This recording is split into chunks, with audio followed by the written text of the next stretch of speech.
Have you ever made a quilt and found when you were finished, it wasn't what you expected? Something's not quite right with the design. I'm Marci Baker, and I have done exactly that in many ways. This is my very first 3D block that I did, tumbling blocks. And I knew I needed light, medium, and dark as far as value. That's what value is, how contrast there is between shapes. And I knew that I needed that, but I focused more on the color. And when I was selecting my fabrics, my solids, I focused to make sure that all of the colors were the same throughout the values, light, medium, and dark.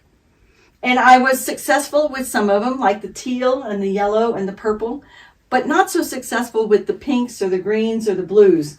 We've got this really strong line here and the zigzag happening there. What's causing those are the value choices that weren't the best. Looking back after I finished the quilt, I focused on color, but to get 3D, I really needed to focus on value. And I liked the quilt. It really turned out well. I love the design and the layout, but it wasn't what I planned or what I expected.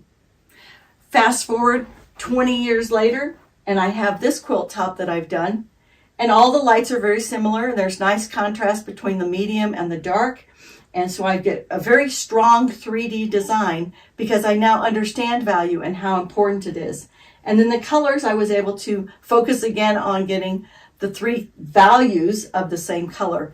Lots of batiks available now that I was able to choose. So I've been able to go through 20 years and now plus on selecting value and learning how it works.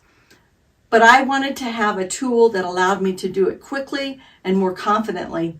And so I developed the Ultimate Value Tool. I want to share that with you because now you can be confident and successful and know that your fabrics are going to do the design that you want and you'll be happy with your results. What they are several cards that have light to dark printed on each one, and then there are holes, both large and small, and you'll see how I use those later, to compare this to your fabric or to your pattern, and that you're going to get what you want to have. In the deck of cards, there are 12 bright and cheery cards that are the pure colors. Then I have a couple of gray tone, and then a set of toned colors for those who like to make those cozy and warm and comfortable quilts. Your chances are you're one or the other, or you want to make this project that's cozy for your grandmother, or you want to make this one bright and cheery for your granddaughter. Once you've chosen which color set you're going to work with, the pure or the toned, then you're going to look at your pattern and decide what you're going to need. Let me show you up close how we work with these cards. We have this magazine, American Patchwork and Quilting, and we want to make this quilt, Daisy Patch by Maria Vucic. And we've know what we're looking for, and we've picked most of the fabric. We have a list here, and it calls for a dark blue, a light blue, green, white, and gold. And these are what we've picked so far. These would be our bolts that we've selected.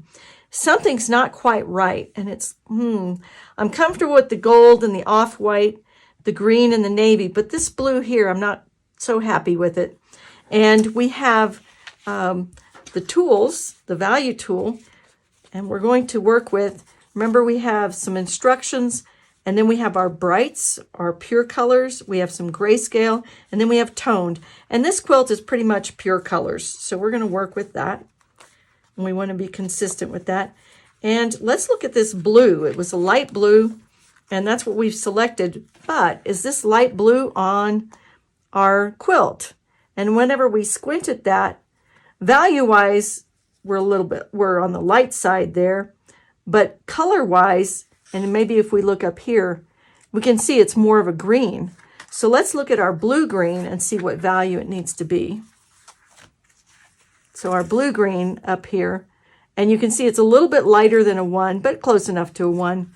Now let's look at our blue that we picked, and it's somewhat blue-green, but not as blue-green as what's in the pattern, and it's definitely darker than a 1, and it's closer to a 2. So we need a little bit lighter, and we need it blue-green.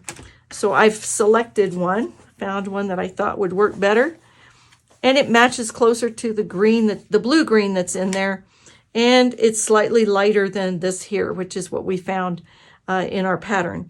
So I have found closer in the blue-green than the blue, and I'm happy with the results. And seeing that these match up with our values in our in the value tool, matching up with what's in the pattern, and we're comfortable then confident that this is going to be exactly what we see there, or close enough. We're going to get the same feel and the same daisy pattern, and then also the 4-patch happening.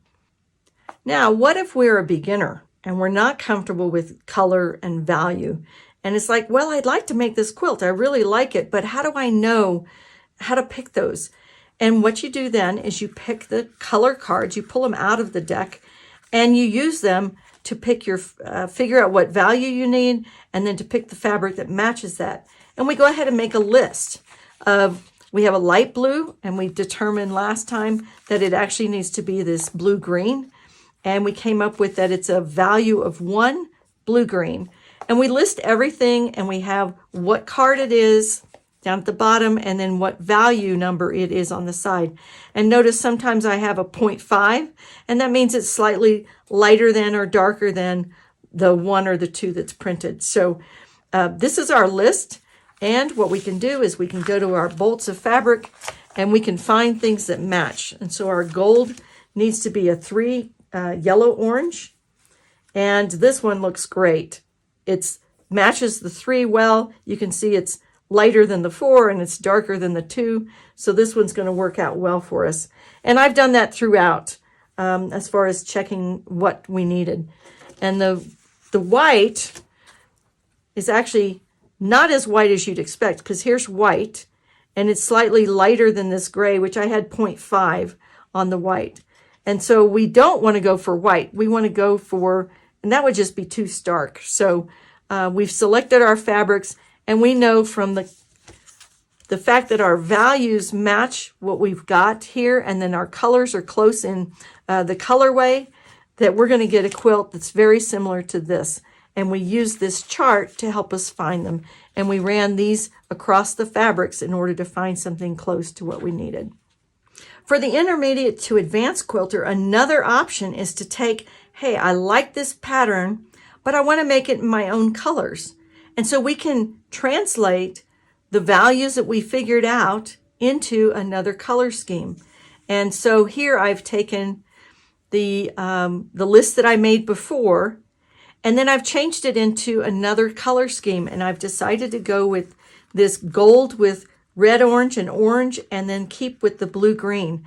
And I've translated it. I've also shifted it down. The fabrics I was finding, I went with a darker color scheme. So everything is shifted down by about 1 step or a half step.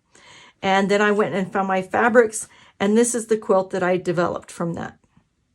I'm so excited that I now have the Ultimate Value tool available to me. I can select my fabric easily, quickly, and stay focused and have confidence in my selection. My hope is that you will find the Ultimate Value tool to offer you confidence in your fabric selection and success in the end results, and that it is what you expected in your quilt. I hope you enjoy your quilting even more using the Ultimate Value tool.